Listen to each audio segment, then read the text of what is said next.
ಸ್ನೇಹಿತರೆ ನಮಸ್ಕಾರ. ನಾನು ಸುಧಾಕರ್ ಸೊಂಡೂರ್, ನಿಮ್ಮ ಕನ್ನಡದ ಹುಡುಗ.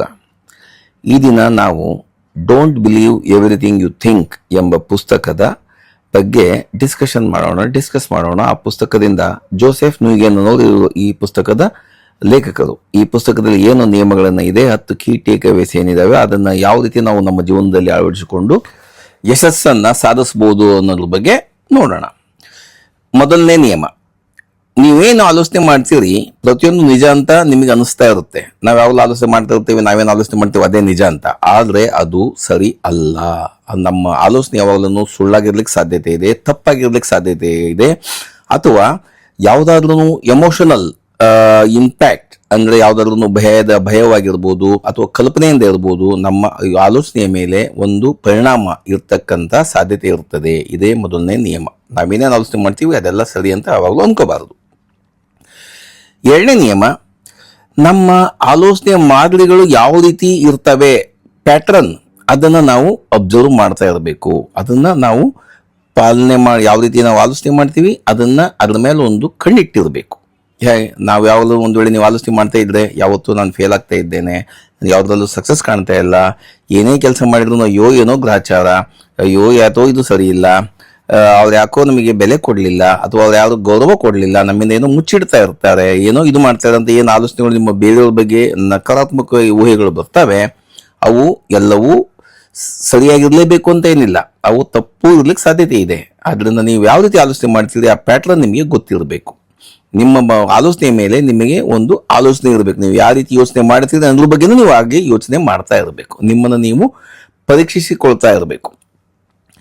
ಮೂರನೇ ನಿಯಮ, ಮನಸ್ಸು ಯಾವಾಗಲೂ ನೀವು ಯಾವ ರೀತಿ ಇರಬೇಕಪ್ಪ ಅಂದ್ರೆ, ನೀವು ಮೈಂಡ್ಫುಲ್ ಆಗಿರ್ಬೇಕು. ಸುತ್ತಮುತ್ತ ಏನಾಗ್ತಾ ಇದೆ, ನಿಮ್ಗೆ ಏನಾದ್ರು ಆಲೋಚನೆ ಬಂತು ಅಂದ್ರೆ ಆಲೋಚನೆಯನ್ನು ಗಮನಿಸಬೇಕು. ಆಲೋಚನೆ ಯಾಕೆ ಬರ್ತಾ ಇದೆ, ಆ ಆಲೋಚನೆ ಬರ್ಲಿಕ್ಕೆ ಏನ್ ಕಾರಣ ಇದೆ, ಸುತ್ತಮುತ್ತ ಏನಾದ್ರೂ ಪರಿಸ್ಥಿತಿ ಅಥವಾ ಪರಿಸರ ಅದರಿಂದ ಏನಾದ್ರೂ ನಮ್ಮ ಆಲೋಚನೆ ಮೇಲೆ ಇಂಪ್ಯಾಕ್ಟ್ ಇದೆಯಾ, ಅದಕ್ಕೆ ಕಾರಣ ಏನು, ಮೂಲ ಕಾರಣ ಏನು ಅನ್ನೋದ್ರ ಬಗ್ಗೆ ನೀವು ಆಗಾಗ್ಗೆ ಆಲೋಚನೆ ಮಾಡ್ತಾ ಇರಬೇಕು. ನಿಮ್ಗೆ ಏನಾದ್ರು ಆಲೋಚನೆ ಬಂತು ಅಂದ್ರೆ ಅದ್ಮೇಲೆ ಯಾಕೆ ಬರ್ತಾ ಇದೆ ಈ ಆಲೋಚನೆ ಅಂತ ಆಲೋಚನೆ ಮಾಡಿ. ನೀವು ಆಳವಾಗಿ ಆಲೋಚನೆ ಮಾಡಿದಾಗ ಆ ಆಲೋಚನೆ ಬಂದಿದ್ದು ಏಕೆ ಅನ್ನೋ ಆಲೋಚನೆ ನಿಮಗೆ ಗೊತ್ತಾಗುತ್ತೆ. ನಾಲ್ಕನೇ ನಿಯಮ, ನಿಮ್ಮ ನೆಗೆಟಿವ್ ಆಲೋಚನೆ ಬಂದ್ರೆ ಅದಕ್ಕೆ ನೀವು ಪ್ರಶ್ನೆ ಹಾಕೊಳ್ಳೋದನ್ನ ಕಲಿಬೇಕು. Question your negative thoughts. ಉದಾಹರಣೆ, ಏನು ಮಾಡೋಕ್ಕಾಗಲ್ಲ, ಯಾಕೆ ಆಗ್ತಾ ಇಲ್ಲ, ಯಾಕಾಗಲ್ಲ, ಈಗ ಯಾವ ರೀತಿ ಆಲೋಚನೆ ಬರ್ತಾ ಇದೆ, ನನ್ನ ಆಲೋಚನೆ ಸರಿಯೇ ತಪ್ಪೇ, ಅಥವಾ ಇದಕ್ಕೆ ಬೇರೆ ಏನಾದ್ರು ಕಾರಣ ಇದೆಯೇ, ಇದನ್ನ ನೀವು ಈ ರೀತಿ ಯಾವ ರೀತಿ ನಿಮ್ಮನ್ನು ನೀವು ಪ್ರಶ್ನೆ ಮಾಡ್ಕೊಳ್ತಾ ಹೋಗ್ತೀರಿ, ಸೆಲ್ಫ್ ಆಡಿಟ್ ಅಥವಾ ಸೆಲ್ಫ್ ಕ್ವಶನಿಂಗ್ ಪ್ರೊಸೆಸ್ ಯಾವಾಗ ನೀವು ಮಾಡ್ತೀರಿ ನೀವು, ಆಗ ನಿಮಗೆ ಸರಿಯಾದ ಉತ್ತರ ಸಿಗುತ್ತಾ ಹೋಗುತ್ತೆ. ಐದನೇ ನಿಯಮ, ಸೆಲ್ಫ್ ಕಂಪ್ಯಾಷನ್. ನೀವು ಯಾವುದಾದ್ರೂ ನಿಮ್ಮ ಸ್ನೇಹಿತರ ಬಗ್ಗೆ ಅಥವಾ ನಿಮ್ಮ ಯಾರಾದ್ರೂ ಸಂಬಂಧಿಕರ ಬಗ್ಗೆ ನಿಮ್ಗೆ ಯಾವ ರೀತಿ ಒಂದು ಕಂಪ್ಯಾಷನ್, ಕರುಣೆ ಇರುತ್ತಲ್ಲ, ಆ ರೀತಿ ನಿಮ್ಮ ಬಗ್ಗೆನೂ ಅದೇ ರೀತಿ ಭಾವನೆಯನ್ನು ನೀವು ಬೆಳೆಸ್ಕೊಳ್ಬೇಕು. ನೀವು ಯಾವ ರೀತಿ ಯಾರಾದ್ರೂ ಸ್ನೇಹಿತರಿಗೆ ಸಾಂತ್ವನ ಮಾಡುವಾಗ, ಕೌನ್ಸಿಲಿಂಗ್ ಮಾಡುವಾಗ ಯಾವ ರೀತಿ ಮಾತನಾಡ್ತೀರಿ ಅದನ್ನು ನಿಮ್ಮನ್ನ ನೀವೇ ಸೆಲ್ಫ್ ಟಾಕ್ ಮಾಡ್ಕೋಬೇಕು. ಯಾವ ರೀತಿ ಮಾಡೋದು ಇದನ್ನ, ಗೋ ಫಾರ್ ಎ ವಾಕಿಂಗ್ ಹೋಗಿ, ಲಾಂಗ್ ವಾಕ್ ಹೋಗಿ, ಯಾವಾಗ ಫೋನ್ ಗೀನೆಲ್ಲ ಬಿಟ್ಟು ಹೋಗಿ ಲಾಂಗ್ ವಾಕ್ ನೀವು ಯಾವಾಗ ಮಾಡ್ತಾ ಇರ್ತೀರಿ, ನಿಮ್ಮ ಬಗ್ಗೆ ನೀವೇ ಆಲೋಚನೆ ಮಾಡ್ಕೊಳ್ತಾ ಇರುವಾಗ ನಿಮಗೆ ನಿಮ್ಮನ್ನ ನೀವೇ ಭೇಟಿ ಆಗ್ಲಿಕ್ಕೆ ಅವಕಾಶ ಸಿಗುತ್ತೆ, ನಿಮ್ಮನ್ನ ನೀವೇ ಮಾತನಾಡಿಸ್ಲಿಕ್ಕೆ ಅವಕಾಶ ಸಿಗುತ್ತೆ. ಆ ರೀತಿ ಮಾಡಿದಾಗ ನಿಮಗೆ ನಿಮ್ಮ ಆಲೋಚನೆಯ ಒಂದು ಮಾದರಿ ಪ್ಯಾಟ್ರನ್ ಅದು ಇಂಪ್ರೂವ್ ಆಗ್ತಾ ಹೋಗುತ್ತೆ. ಸಕಾರಾತ್ಮಕವಾಗಿ ಅದರಲ್ಲಿ ಒಂದು ಬೆಳವಣಿಗೆ, ಅಭಿವೃದ್ಧಿ ಕಾಣುತ್ತೆ ನಿಮಗೆ. ಆರನೇ ನಿಯಮ, ನೀವು ಯಾವೇನು ಆಲೋಚನೆ ಮಾಡ್ತೀರಿ ಆ ಆಲೋಚನೆಗಳು ನಿಮ್ಮ ಆಕ್ಷನ್ ಆಗಿ ಬದಲಿ ಆಗ್ತವೆ. ಅವೇ ನಿಮ್ಮ ಜೀವನಕ್ಕೊಂದು ಆಕಾರವನ್ನು ಕೊಡ್ತವೆ. ಅದರಿಂದ ನಿಮ್ಮ ಆಲೋಚನೆಗಳ ಮೇಲೆ ಒಂದು ಸರಿಯಾದ ಕಂಟ್ರೋಲ್ ಇರ್ತಕ್ಕಂಥದ್ದು ತುಂಬಾ ಇಂಪಾರ್ಟೆಂಟು. ನಾನು ಯಾವಾಗ್ಲೂ ಆ ನಂಬಿಕೆ ಈ ನಂಬಿಕೆ, ನಮ್ದು ಯಾವುದೋ ಚಿಕ್ಕ ವಯಸ್ಸಿನಲ್ಲಿ ಇದ್ದಾಗ ಏನೋ ಕಲ್ತಿರ್ತೀವಿ, ಏನೋ ನಂಬಿಕೆ ಇರುತ್ತೆ, ಅದು ವಯಸ್ಸಾಗ್ತಾ ನಾವು ದೊಡ್ಡದಾದಾಗೆ ಆ ನಂಬಿಕೆಗಳಲ್ಲಿ ಬದಲಾಗುತ್ತೆ. ಈಗ ಕಾನೂನು ಎಲ್ಲ ಅಪ್ಡೇಟ್ ಆಗ್ತಾ ಇದೆ, ಪರಿಸರ ಎಲ್ಲ ಅಪ್ಡೇಟ್ ಆಗ್ತಾ ಇದೆ, ಸೋಷಿಯಲ್ ಮೀಡಿಯಾ ಸಾಕಷ್ಟು ಅವೈಲೇಬಲ್ ಇದೆ, ಇನ್ಫಾರ್ಮೇಶನ್ ಸ್ಪ್ರೆಡಿಂಗ್ ಎಷ್ಟೊಂದಿದೆ ಅಂದ್ರೆ ಅವೆಲ್ಲ ಪ್ರತಿಯೊಂದು ನಿಮ್ಮ ಆಲೋಚನೆ ಮೇಲೆ, ನಿಮ್ಮ ಪ್ಯಾಟ್ರನ್ ಮೇಲೆ, ನಿಮ್ಮ ಸ್ಟ್ರಾಟಜಿ ಮೇಲೆ ಒಂದು ಇಂಪ್ಯಾಕ್ಟ್ ಬೀರ್ತವೆ. ನಾವು ನಾವೇನ್ ನೋಡ್ತೀವಿ, ಏನ್ ಆಲೋಚನೆ ಮಾಡ್ತೀವಿ, ಏನ್ ಕೇಳ್ತೀವಿ, ಪ್ರತಿಯೊಂದು ನಿಮ್ಮ ಆಲೋಚನೆಗಳ ಮೇಲೆ ಒಂದು ಪರಿಣಾಮ ಇರುತ್ತೆ. ನಿಮ್ಮ ಆಲೋಚನೆ ಮೇಲೆ ನೀವು ಒಂದು ಹಿಡಿತವನ್ನು ಇಟ್ಕೊಂಡು, ಕಂಟ್ರೋಲ್ ಇಟ್ಕೊಂಡು ಅದನ್ನ ಸಕಾರಾತ್ಮಕವಾಗಿ ಬೆಳೆಯಲಿಕ್ಕೆ ಯಾವ ರೀತಿ ಮಾಡಬೇಕು ಅನ್ನೋದನ್ನ ನೋಡೋದು ನಿಮ್ಮ ಕೈನಲ್ಲೇ ಇರುತ್ತೆ. ಅದು ನೀವು ಪ್ರಾಕ್ಟೀಸ್ ಮಾಡೋದ್ರ ಮೂಲಕ ಬರುತ್ತೆ.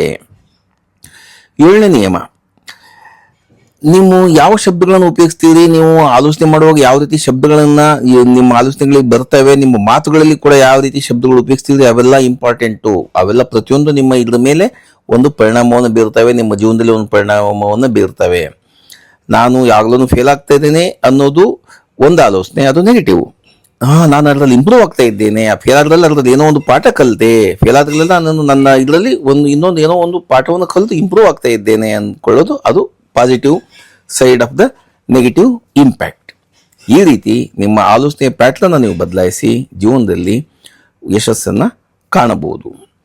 8ನೇ ನಿಯಮ, ಯಾವಾಗ್ಲೂ ನಿಮ್ಮ ಹೊಸ ಯೋಚನೆ ಮಾದರಿಗಳನ್ನು ಬೆಳೆಸ್ಕೊಳ್ಬೇಕು. ನಿಮ್ಮ ಆಲೋಚನೆ ಮಾಡುವ ಪ್ಯಾಟ್ರನ್ ಇದೆ, ಅದರಲ್ಲಿ ಒಂದು ಇಂಪ್ರೂವ್ಮೆಂಟ್, ಪಾಸಿಟಿವ್ ಡೆವಲಪ್ಮೆಂಟ್ ಯಾವ ರೀತಿ ಮಾಡ್ಕೋಬೇಕು, ಯಾವ ರೀತಿ ಬೆಳೆಸ್ಕೊಳ್ಬೇಕು ಅನ್ನೋದನ್ನು ನೀವು ಯಾವಾಗಲೂ ಅದರ ಮೇಲೆ ನಿಮ್ಮ ಗಮನ ಇದ್ದರೆ, ಫೋಕಸ್ ಇದ್ದರೆ, ಗುರಿ ಇದ್ದರೆ ಖಂಡಿತವಾಗಲೂ ಅದರಲ್ಲಿ ನಿಮಗೆ ಉತ್ತಮವಾದ ಫಲಿತಾಂಶ ಸಿಗುತ್ತೆ.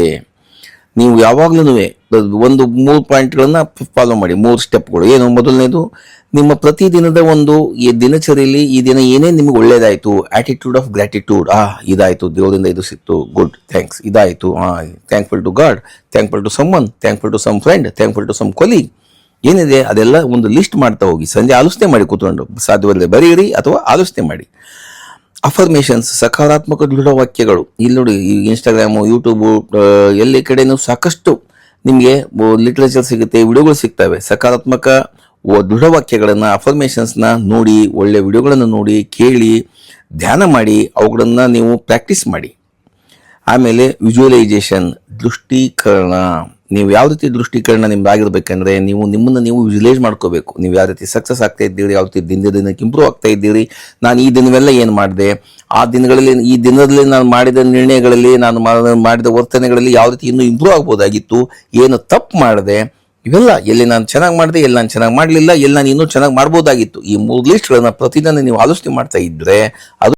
ಈಗ 9ನೇ ನಿಯಮ, ಸ್ಥೈರ್ಯ, ರೆಸಿಲೆನ್ಸ್. ಯಾವ ರೀತಿ ನಿಮ್ಮ ರೆಸಿಲೆನ್ಸ್ನ ಡೆವಲಪ್ ಮಾಡ್ಕೊಳ್ಬೇಕು, ಯಾವ ರೀತಿ ಇಂಪ್ರೂವ್ ಮಾಡಬೇಕು, ಬದುಕಿನಲ್ಲಿ ಎಷ್ಟೇ ಸಂಕಷ್ಟ ಬಂದ್ರೂ ಧೈರ್ಯದಿಂದ ಯಾವ ರೀತಿ ಎದುರಿಸಬೇಕು, ಯಾವ ರೀತಿ ಅದನ್ನು ಮೆಟ್ಟಿ ನಿಲ್ಲಬೇಕು ಅನ್ನೋದ್ರ ಬಗ್ಗೆ ಆಲೋಚನೆ ಮಾಡೋಣ. ಯಾವಾಗ ನಿಮಗೆ ನೆಗೆಟಿವ್ ಆಲೋಚನೆಗಳು ಬರ್ತವೆ, ಆವಾಗ ದೀರ್ಘವಾದ ಬ್ರೀತಿಂಗ್ ಮಾಡಿ. ಎಕ್ಸಸೈಸ್ ಏನು, ಬ್ರೀತಿಂಗ್ ಎಕ್ಸಸೈಸ್, ದೀರ್ಘವಾದ ಉಸಿರಾಟ.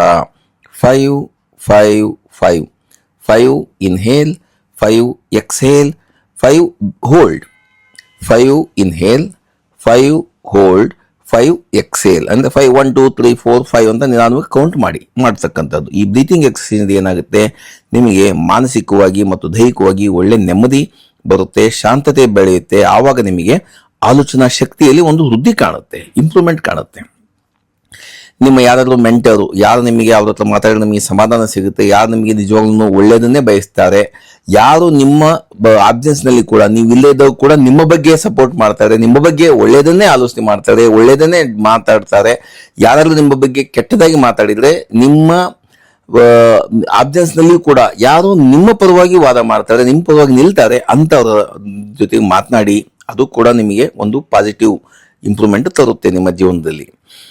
ಆಮೇಲೆ ಇದು ಪ್ರತಿಯೊಂದು ಏನೇ ಅವಕಾಶ ಸಿಕ್ಕಲೂ, ಇದೊಂದು ಅವಕಾಶ, ನನಗೆ ಚಾಲೆಂಜ್ ಇದೆ, ಇದೊಂದು ಅವಕಾಶ ಇದೆ ನನಗೆ, ಇದನ್ನು ನನ್ನನ್ನು ಬದಲಾಯಿಸಲಿಕ್ಕೆ ಒಂದು ಹೆಲ್ಪ್ ಮಾಡುತ್ತೆ, ನನ್ನನ್ನು ಇಂಪ್ರೂವ್ ಮಾಡಲಿಕ್ಕೆ ಒಂದು ಸಹಾಯಕ ಆಗುತ್ತೆ ಅಂತ ಆಲೋಚನೆಗಳನ್ನು ಡೆವಲಪ್ ಮಾಡ್ಕೊಳ್ಳೋದನ್ನು ಅಭ್ಯಾಸ ಮಾಡ್ಕೊಳ್ಳಿ. ಇದರಿಂದ ನಿಮಗೆ ಯಾವಾಗಲೂ ನಿಮ್ಮ ಏನೇ ಚಾಲೆಂಜಸ್ ಬಂದ್ರೂ, ಏನೇ ಆಪರ್ಚುನಿಟೀಸ್ ಬಂದ್ರೂ ಯು ವಿಲ್ ಇಂಪ್ರೂವ್.